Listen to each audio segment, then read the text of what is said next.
El día que Susan desapareció fue un martes. Fue un día cualquiera. El sol estaba pálido, filtrándose por la ventana de la cocina. Mamá tarareaba, un sonido que rara vez escuchaba ya. Se suponía que Susan estaría en su clase de piano. Siempre llegaba a tiempo, siempre perfecta. Pero esa tarde, el reloj marcó las 4, luego las 5, y el silencio en nuestra casa comenzó a hacerse pesado. Era un silencio que no era solo una ausencia de sonido, era una presencia. Llenaba cada habitación, cada rincón, oprimiéndonos con un peso que aún no podíamos comprender. Éramos una familia de 4, pero de repente, el aire se sentía escaso, como si no hubiera suficiente para que todos respiráramos. Mamá llamó a la señora Gable, la profesora de piano. Su voz era ligera al principio, una pregunta sencilla, pero rápidamente se volvió aguda, tensa con un miedo que pude sentir desde el otro lado de la habitación. ¿Nunca llegó?, la escuché susurrar. Las palabras quedaron suspendidas en el aire como humo. Papá, un oficial de policía, todavía estaba en el trabajo. Recuerdo las manos de mamá temblándole mientras marcaba su número. Su rostro estaba blanco. El tarareo había cesado hacía mucho tiempo. El martes ordinario se había fracturado, abriéndose para revelar un vacío oscuro y aterrador. Susan, mi brillante y dorada hermana, se había ido, y en su lugar se había instalado este silencio monstruoso. Las horas inmediatas fueron un borrón de llamadas telefónicas y pasos frenéticos. Papá llegó a casa, su rostro una máscara de calma profesional que no llegaba del todo a sus ojos. Hablaba en tonos cortantes y oficiales. Me hacía preguntas que no podía responder. ¿A dónde fue? ¿Dijo algo? ¿Estaba molesta? Yo solo negaba con la cabeza. Era el hermano menor, el que vivía en su sombra. Solo era un niño. No sabía nada. La casa, antes un lugar de rutina y ritmos predecibles, se convirtió en un centro de mando del pánico. El silencio ahora estaba salpicado por el estridente timbre del teléfono y los sollozos ahogados de mi madre. Esa primera noche fue la más larga de mi vida. Nadie durmió. Nos sentamos en la sala, las luces encendidas como para ahuyentar la oscuridad que se había tragado a mi hermana. Cada crujido del suelo, cada susurro de hojas afuera, era Susan regresando a casa. Pero nunca lo hizo. La esperanza que ardía tan ferozmente en esas horas iniciales comenzó a parpadear, convirtiéndose en la ceniza fría del temor. Éramos una familia al borde de un precipicio, y el suelo se desmoronaba bajo nuestros pies. La desaparición de Susan no fue solo un evento, fue el comienzo de nuestro propio lento desvanecimiento. La búsqueda de Susan comenzó con una oleada de espíritu comunitario. Nuestro pueblo no era muy grande. Todos se conocían. O eso creíamos. Folletos con el rostro sonriente de Susan fueron pegados en cada farola, en cada escaparate, en cada poste de teléfono. Su foto era un recordatorio constante y doloroso de lo que habíamos perdido. Voluntarios organizaron grupos de búsqueda, peinando los bosques que rodeaban nuestro pueblo, sus linternas cortando la noche como oraciones desesperadas. Gritaron su nombre hasta que sus voces se volvieron roncas. Susan, Susan. Pero el bosque solo respondía con el susurro del viento. El bosque guardaba bien sus secretos. Mi padre, el sargento Miller, dirigió la investigación oficial. Era un oficial respetado, conocido por su minuciosidad y dedicación. Pero esto era diferente. Esta era su propia hija. Lo observé en la estación, señalando mapas, dando órdenes a gritos, tratando de mantener una distancia profesional que era imposible. Sus colegas lo trataban con una delicada mezcla de lástima y deferencia. Querían ayudar, pero también parecían andar con pies de plomo a su alrededor. La investigación no arrojó nada, ningún testigo, ninguna nota de rescate, ninguna señal de lucha. Era como si Susan simplemente se hubiera disuelto en el aire, dejando atrás un fantasma en una fotografía. Los días se convirtieron en semanas, y la energía inicial de la búsqueda comenzó a disminuir. Los voluntarios dejaron de venir. Las llamadas telefónicas se hicieron menos frecuentes. Los equipos de noticias empacaron sus camionetas y se fueron, buscando una tragedia más nueva y fresca. El rostro sonriente de Susan en los folletos comenzó a desvanecerse, blanqueado por el sol y destrozado por la lluvia. El pueblo intentó volver a la normalidad, pero no pudo. Su ausencia dejó una cicatriz en el corazón de la comunidad. La gente me miraba con ojos tristes, o peor, desviaban la mirada sin saber qué decir. Los ecos vacíos de su nombre, una vez gritados con esperanza, ahora persistían en las calles tranquilas como un susurro lúgubre. La investigación policial se estancó oficialmente. Los colegas de papá le daban palmaditas de compasión en la espalda. Sus expresiones una mezcla de disculpa e impotencia. «Hemos seguido todas las pistas, Frank», decían. «No hay nada más que podamos hacer por ahora». El archivo del caso se hizo más grueso con callejones sin salida y falsas esperanzas. Para el mundo, Susan se convirtió en un caso sin resolver, un misterio local, una historia de advertencia susurrada a los niños. Para nosotros, siguió siendo una herida abierta, un dolor constante y palpitante que se negaba a sanar. El fracaso de la búsqueda no fue solo profesional, fue profundamente personal, dejándonos completamente, aterradoramente solos. Después de que los grupos de búsqueda se disolvieron y las pistas policiales se agotaron, el silencio en nuestra casa regresó, pero ahora era diferente. Era un silencio amargo y acusador. Mamá y papá, antes un frente unido, comenzaron a distanciarse, separados por un océano de dolor y culpa no expresados. Ya no se miraban. En cambio, se miraban a través del otro, sus miradas fijas en el espacio vacío que Susan había dejado. Su dolor era algo afilado y dentado, y lo usaban para herirse mutuamente. El amor que había construido nuestro hogar estaba siendo erosionado, grano a grano, por la marea implacable de su dolor. La culpa de mi madre era un veneno silencioso y sigiloso. «Deberías haber estado en casa», le susurraba a mi padre a altas horas de la noche, cuando pensaba que yo estaba dormido. Si no estuviera siempre en esa estación, ella estaría aquí. Se aferraba a la idea de que su ausencia era la falla fatal, la única variable que podría haber cambiado todo. Su dolor la transformó de una presencia cálida y tarareante en un fantasma frágil que deambulaba por la casa, sus manos constantemente retorciendo un pañuelo. Dejó de cocinar, dejó de hablar con amigos, estaba construyendo un muro alrededor de su corazón, ladrillo a ladrillo doloroso. La culpa de papá se manifestaba como una rabia latente.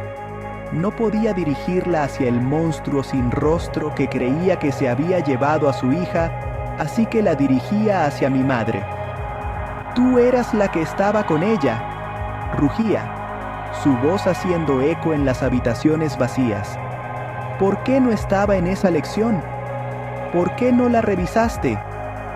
Diseccionó cada minuto de ese fatídico martes, buscando un error, un lapsus de juicio que pudiera achacarle a ella. No podía soportar el peso de su propio fracaso percibido como padre y protector, así que trató de cargárselo a ella. Sus discusiones se convirtieron en la nueva y fea banda sonora de nuestras vidas. Yo estaba atrapado en el medio, un observador silencioso de su lenta destrucción. Rara vez me hablaban, excepto para preguntar si recordaba algo nuevo, algún pequeño detalle que pudiera desentrañar el misterio. Yo era una reliquia viviente de una vida que ya no existía, un recordatorio constante de su fracaso compartido. Las grietas en los cimientos de nuestra familia se estaban ensanchando hasta convertirse en abismos. El hogar que alguna vez fue un santuario se había convertido en una prisión de dolor, donde mis padres servían como reclusos y carceleros, castigándose mutuamente por un crimen que ninguno había cometido, y todo lo que podía hacer era observar. Mi padre siempre había usado su uniforme de policía como una armadura. Representaba el orden, la autoridad y la capacidad de proteger a los inocentes. Era el sargento Frank Miller, un hombre a quien la gente del pueblo admiraba. Pero después de que Susan desapareció, el uniforme parecía quedarle grande, pesado y mal ajustado. La armadura había sido violada. Él, el protector, no había logrado proteger a los suyos. El respeto que una vez inspiró en la comunidad se convirtió lentamente en lástima. La gente ya no veía a un fuerte oficial de la ley, veían a un hombre destrozado, el padre de la niña desaparecida. Su carrera, alguna vez su fuente de orgullo, se convirtió en una fuente de profunda vergüenza. No podía entrar a la estación sin ver el archivo del caso, sin resolver con el nombre de Susan en un estante polvoriento. Cada crimen sin resolver, cada callejón sin salida, se sentía como una acusación personal. Las miradas de compasión de sus colegas se sentían como juicios. Se volvió irritable y retraído en el trabajo, su concentración destrozada. El hombre que una vez resolvió casos complejos con una aguda intuición, ahora luchaba por completar el papeleo básico. Su estrella, que alguna vez brilló tan intensamente, estaba cayendo del cielo, y él era impotente para detener su descenso. El declive no fue solo profesional, fue profundamente personal. Comenzó a beber, no abiertamente, sino en secreto, a altas horas de la noche después de que mi madre se había llorado hasta quedarse dormida. Escuchaba el tintineo de la botella contra el vaso, un sonido solitario y desesperado en la casa silenciosa. El olor a whisky se le pegaba por las mañanas. Era un triste y dulce aroma a decadencia. Estaba tratando de adormecer el dolor, de silenciar la voz en su cabeza que le decía que era un fracaso como padre, como oficial de policía, como hombre. La armadura se había ido, y él quedó expuesto y vulnerable a sus propios demonios. Finalmente, se jubiló anticipadamente. La razón oficial fue por problemas de salud, pero todos sabían la verdad. No podía soportar usar el uniforme más. No podía soportar la lástima en los ojos de todos. Pasaba sus días sentado en su sillón, mirando por la ventana. Un fantasma en su propia casa. Había perdido a su hija, y en el proceso, se había perdido a sí mismo. El hombre que una vez había sido mi héroe, el pilar fuerte de nuestra familia, se había desmoronado en polvo. Otra víctima del día en que mi hermana desapareció. Pasaron los años. 10, para ser exactos. Hoy es 9 de febrero de 2026. Nuestra casa es un museo de dolor, congelada en el tiempo. La habitación de Susan permanece intacta. Un santuario perfecto para una hija perfecta. Mis padres son dos extraños viviendo bajo el mismo techo. Sus vidas girando en torno a un dolor que se ha convertido en su única identidad compartida. Ahora tengo 22 años. Ya no soy el niño pequeño que vivía a la sombra de su hermana. Pero el secreto que he llevado desde ese martes ordinario ha crecido conmigo. Una piedra oscura y pesada en mi estómago. Es hora de dejarlo ir. Es hora de la verdad. Yo fui el responsable. No la herí, no de la forma en que todos imaginaron. Pero soy la razón por la que desapareció. Comenzó con el trofeo de la competencia regional de piano. Era alto y dorado, y se sentaba en la repisa de la chimenea como un rey en un trono. Era de Susan, por supuesto. Todo lo dorado siempre fue de Susan. Ella tenía su recital esa noche, e iba a tocar la pieza que le había valido ese trofeo. Mis padres estaban tan orgullosos. Su orgullo por ella era una luz brillante que proyectaba una larga y oscura sombra donde yo siempre estaba, desapercibido e ignorado. Esa tarde, mientras ella se preparaba, sentí una oleada de algo caliente y amargo en mi pecho. Eran celos, puros y venenosos. Quería que me vieran, solo una vez. Quería ser el centro de su mundo, aunque solo fuera por un momento. Entonces, tomé el trofeo, subí la escalera destartalada al ático, la que teníamos prohibido usar. Lo escondí en el rincón más lejano y oscuro, detrás de una pila de baúles viejos llenos de cosas olvidadas. Mi plan era simple. Lo encontraría más tarde. Sería el héroe que salvó el día y me regocijaría en el brillo de la gratitud de mis padres. Cuando Susan se dio cuenta de que faltaba el trofeo, entró en pánico. No era solo una pieza de metal para ella. Era un símbolo de su valor, la prueba de su perfección. «No puedo tocar sin él», gritó, con el rostro surcado de lágrimas. Mamá y papá estarán tan decepcionados. La presión sobre ella era inmensa, un peso que nunca había entendido realmente hasta ese momento. Buscó frenéticamente por la casa. Yo observaba, con el corazón latiéndome, la pequeña y mezquina emoción de mi plan agriándose en mi estómago. Nunca imaginé lo que sucedería después. Pensé que era una simple broma infantil. Susan encontró la escalera del ático. Debió haber visto las marcas de raspaduras que dejé, o tal vez simplemente lo adivinó. Escuché sus pasos en los peldaños de madera, un sonido suave y vacilante. Luego escuché un grito. No un grito de descubrimiento, sino un grito de dolor agudo y repentino, seguido de un golpe sordo y nauseabundo. Me quedé inmóvil. El silencio que siguió fue absoluto, un vacío que me succionó todo el aire de los pulmones. Me arrastré hasta la puerta del ático y miré hacia la oscuridad. Ella estaba tirada en la parte superior de la escalera, inmóvil. La madera vieja y podrida del último escalón se había roto. El miedo, frío y paralizante, se apoderó de mí. Esto no era parte del plan. Mi intento infantil de llamar la atención se había convertido en una pesadilla. Debería haber pedido ayuda. Debería haber gritado por mis padres. Pero no pude. Todo lo que podía pensar era: me culparán. Sabrían que tomé el trofeo. Sabrían que fue mi culpa. Los celos que me habían impulsado fueron reemplazados por un terror tan profundo que me robó la voz. Vi mi futuro en ese momento. El hijo decepcionante que había herido a la hija perfecta. No podía enfrentar su ira, su decepción. Habría sido peor que cualquier castigo. Así que hice lo impensable. Cerré la puerta del ático.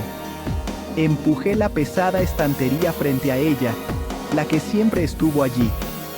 Se deslizó en su lugar con un suave raspado, ocultando la puerta, ocultando mi crimen.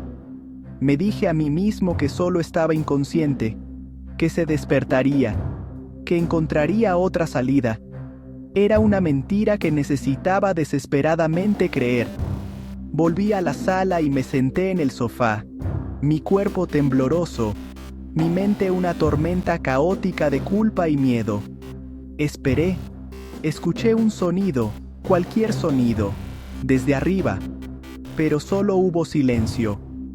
Cuando mi madre comenzó a entrar en pánico, cuando mi padre llegó a casa, cuando todo el pueblo comenzó a buscar, me quedé callado. Cada folleto con su rostro era un cuchillo en mi corazón. Cada vez que mis padres lloraban, su dolor era un testimonio de mi cobardía. Había querido su atención y ahora no tenían ninguna para darme. Estaban consumidos por el fantasma de su hija perdida, un fantasma que yo había creado. El trofeo que había escondido no era nada comparado con el peso del secreto que ahora cargaba. Era una carga que aplastaría mi alma durante la próxima década. Hoy, llevaré a mi padre al ático. Moveré la estantería que ha sido guardiana silenciosa de mi secreto durante 10 años. Le mostraré el escalón podrido y la oscuridad que hay más allá. No sé qué encontraremos. Quizás solo el polvo de una tragedia olvidada. Pero la verdad debe salir a la luz. Las vidas de mis padres fueron destruidas no solo por la ausencia de Susan, sino por el no saber. La mentira que conté con mi silencio ha sido un veneno, pudriendo lentamente a nuestra familia desde adentro. Merecen saber lo que pasó, incluso si la verdad es un horror que apenas puedo pronunciar. Mi búsqueda de un momento de reconocimiento, un momento fugaz al sol, le costó la vida a mi hermana y el futuro a mi familia. La rivalidad que sentía, la desesperada necesidad de estar a la altura de su perfección, fue un cáncer en nuestro hogar. Fue alimentada por el elogio centrado de mis padres hacia ella y su benigna negligencia hacia mí. Nunca quisieron lastimarme, pero su ceguera ante mis propias necesidades creó un terreno fértil para que creciera el resentimiento. Ahora veo que la presión que le pusieron a Susan para que fuera perfecta fue tan dañina como la invisibilidad que me impusieron a mí. Ambos fuimos víctimas de sus expectativas. La culpa ha sido mi compañera constante, una sombra que me sigue a todas partes. Está en los ojos vacíos de mi padre y en las lágrimas silenciosas de mi madre. Logré lo que quería de la manera más retorcida posible. Me convertí en el centro de su mundo, pero solo como el hermano de la niña perdida. Mi existencia está definida por su ausencia. La aprobación que anhelaba se convirtió en una cadena perpetua de remordimiento. Robé un trofeo y, a cambio, lo perdí todo. Mi confesión no traerá de vuelta a Susan. No sanará las heridas de los últimos 10 años. Solo destrozará la frágil paz de su dolor con un dolor nuevo y más terrible. Pero el silencio debe terminar. Les debo la verdad, por monstruosa que sea. Debo enfrentar las consecuencias de mis celos infantiles y mi profunda cobardía. Quizás en las ruinas de esta revelación final, algo nuevo pueda construirse. O quizás será el golpe final que enlitere lo poco que queda de nuestra familia. No lo sé. Todo lo que sé es que el eco de mi mentira ha resonado durante demasiado tiempo en los pasillos huecos de esta casa. Es hora de enfrentar el sonido de la verdad y el silencio interminable que seguramente seguirá.